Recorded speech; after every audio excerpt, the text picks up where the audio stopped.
Everybody, welcome to my channel Tansuman Classes. कैसे हैं बच्चे आप सब लोग? आई होप आप सब लोग बहुत अच्छे होंगे। तो आज क्लास 7 हम आपके सिविक्स के चैप्टर 5 को पढ़ेंगे, जो कि है मीडिया एंड डेमोक्रेसी।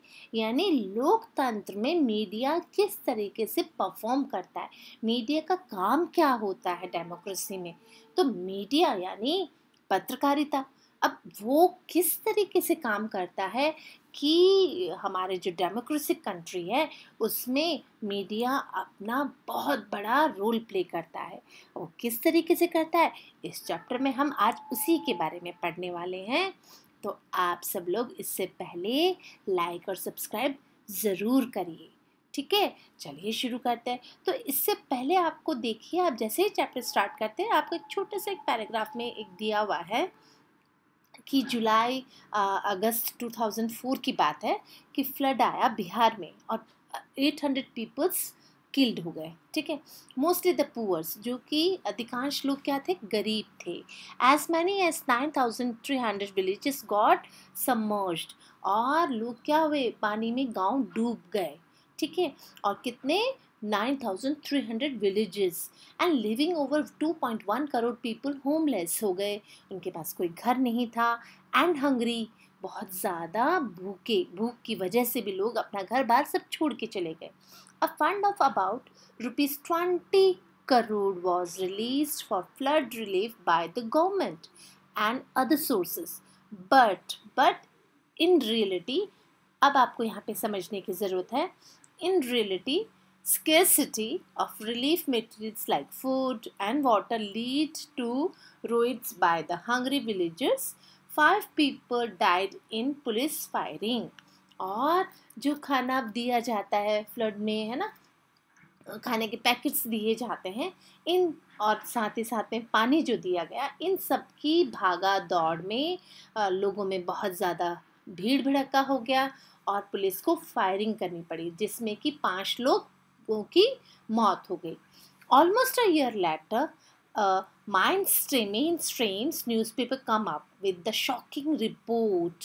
आपको ये देखिए that 17.45 crore, almost 90% of the relief money, यानी आपको बताऊं कि 20 करोड़ रुपीज़, यहाँ पे ये देखिए स्टार्टिंग में आपको मैंने बताया था कि 20 करोड़ रुपीज़ का रिलीफ फंड दिया गया, जिसमें कि 90%, 20 करोड़ का 90% कितना हुआ, 17.45 करोड़ जो रुपया है वो रिलीफ फंड के लिए did not reach the affected people. आप यहाँ पे ये देखिए कि अफेक्टेड पीपल के पास में वो पैसा पहुँचा ही नहीं, और कितना अमाउंट, 17.45 करोड़, यानी sponsored off by a high placed IAS officer, but it was cleverly, बताया गया IAS ऑफिसर्स के द्वारा कि the newspaper continue to bring out the hidden facts, और एक न्यूज़पेपर जिसने कि इसके हिडन फैक्ट्स के बारे में, एक स्कैम जो बहुत बड़ा स्कैम था उसका पर्दाफाश किया। These leads to strong public protects against the state, political parties condemned, and it is the most shameful scams and demanded through the investigation. It relieved the involvement of the civil servant to people, powerful people, politicians, among the others. Following a sustained campaign by the media, these VIPs were jailed.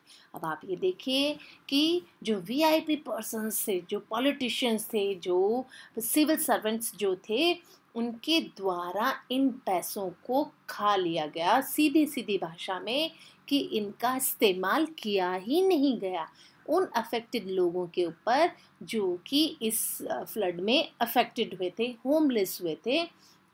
तो वो पैसा कहाँ गया, वो पैसा गया बड़े बड़े पॉलिटिशियंस के पास में और सिविल सर्वेंट्स के पास में।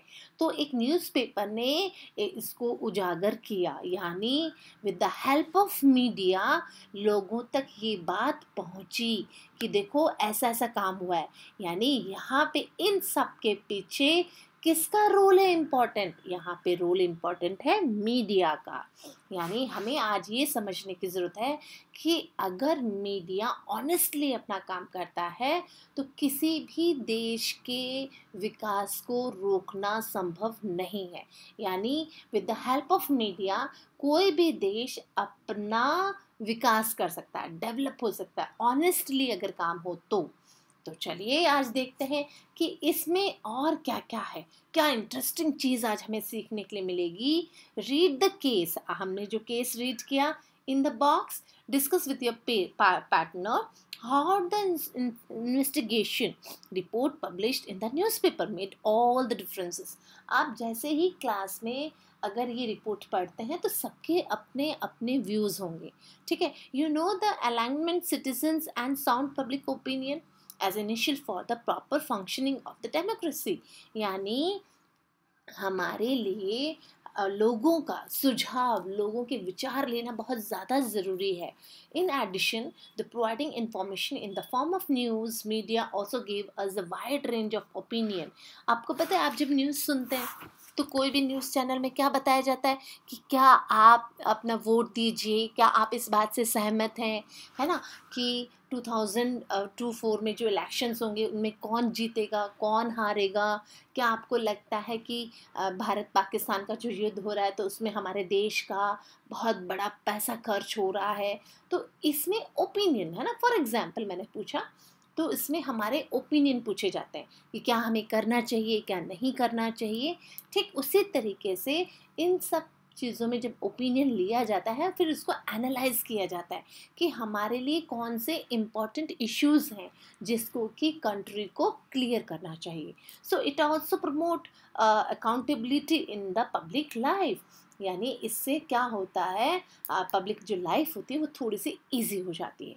अब role of media in democracy, democracy में एक जो लोकतंत्र है उसमें मीडिया का क्या रोल होता है। एक्चुअली बेटा मीडिया होता है ना, वो उसका बहुत बड़ा रोल होता है। जैसे कि अगर आप किसी डॉग को खाना देते हैं, ठीक है, तो आप 1-2 दिन देंगे ना उसको, सड़क आउटसाइड जो होते हैं, रोड साइड जो डॉग होते हैं, तो वो आपको चेस करना शुरू कर देता है, आपका पीछा करना शुरू कर देता है। क्यों?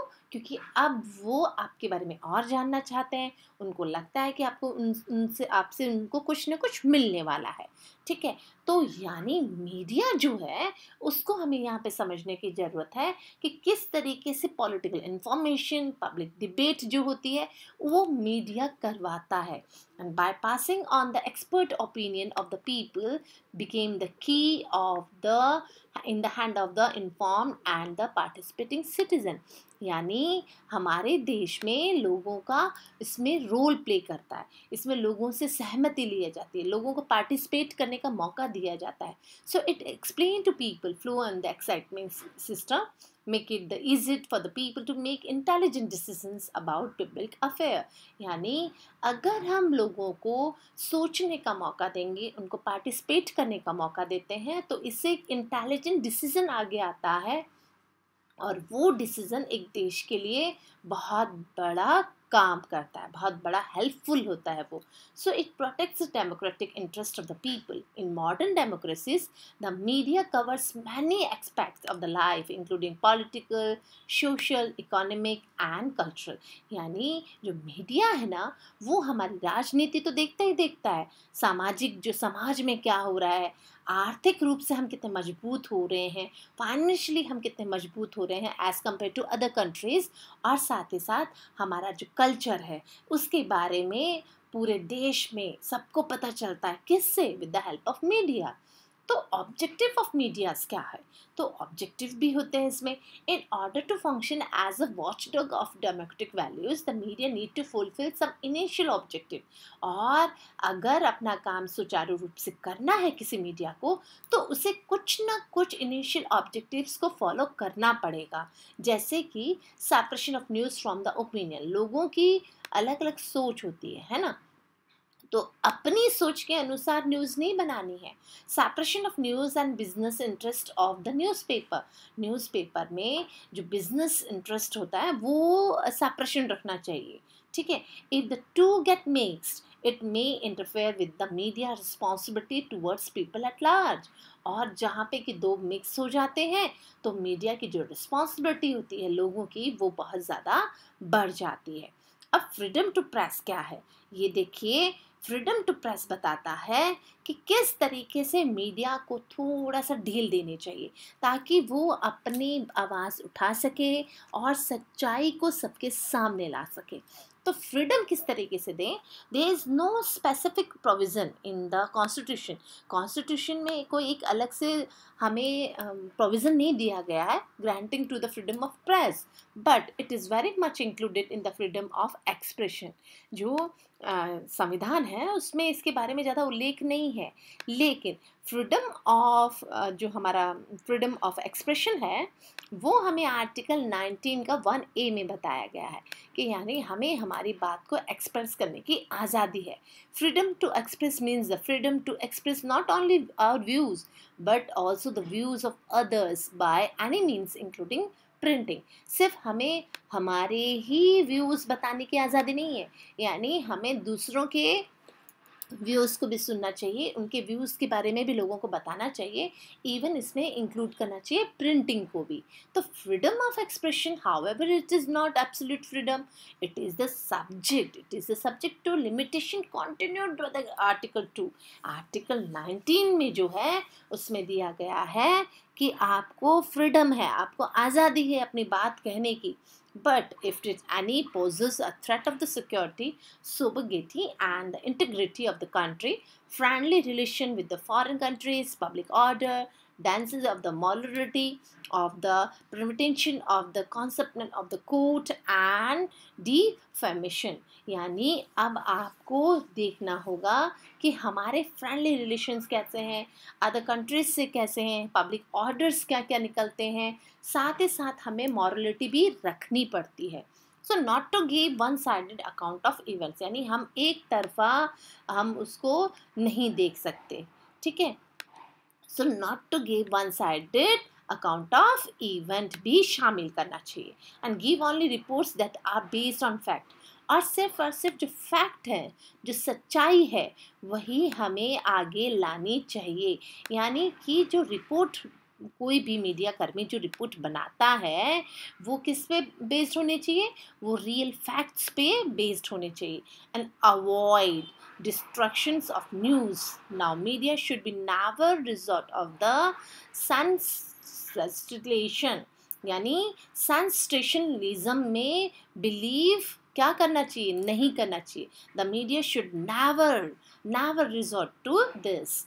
एंड फिर उसके बाद क्या है कि हमारी जो सोशल रिस्पॉन्सिबिलिटी है वो किस तरीके से होती है। तो जो हमारी सोशल रिस्पॉन्सिबिलिटी है वो भी बहुत ज़्यादा होती है। A numerous social responsibility has by the media की तो बहुत ज़्यादा होती है। Beside its duty to provide the accurate and detail account of event, यानी कोई भी इवेंट है उसको डिटेल में आपको बताना पड़ेगा। Media should also provide for the people to share their views, ideas, and it should upload the values of the society, यानी उसको अपनी सोसाइटी के वैल्यूज़ को ध्यान में रखते हुए मीडिया को क्या करना चाहिए, परफॉर्म करना चाहिए।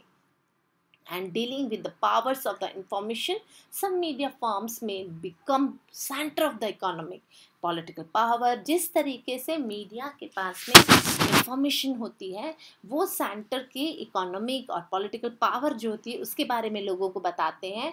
इन any cases the private interest, public opinion, public interest, there is a need to regulate the media. It gives priority to the public interest, for the media have involved a set of principle, a code of conduct of itself। यानी जो media है उसको खुद को एक true जो भी news होती है वो बतानी चाहिए, पब्लिक इंटरेस्ट उनको लेना चाहिए, पब्लिक इंटरेस्ट को ध्यान में रखते हुए वो साथ ही साथ में काम करे। पॉलिटिकल और इकोनॉमिक जो पावर सेंटर्स होते हैं वहाँ पे भी मीडिया को काम करना चाहिए, और साथ ही साथ में मीडिया को इन्वॉल्व होना चाहिए किस में, सेट ऑफ प्रिंसिपल्स बनाने में और conduct for itself। So thanks for watching this video and like and subscribe my channel.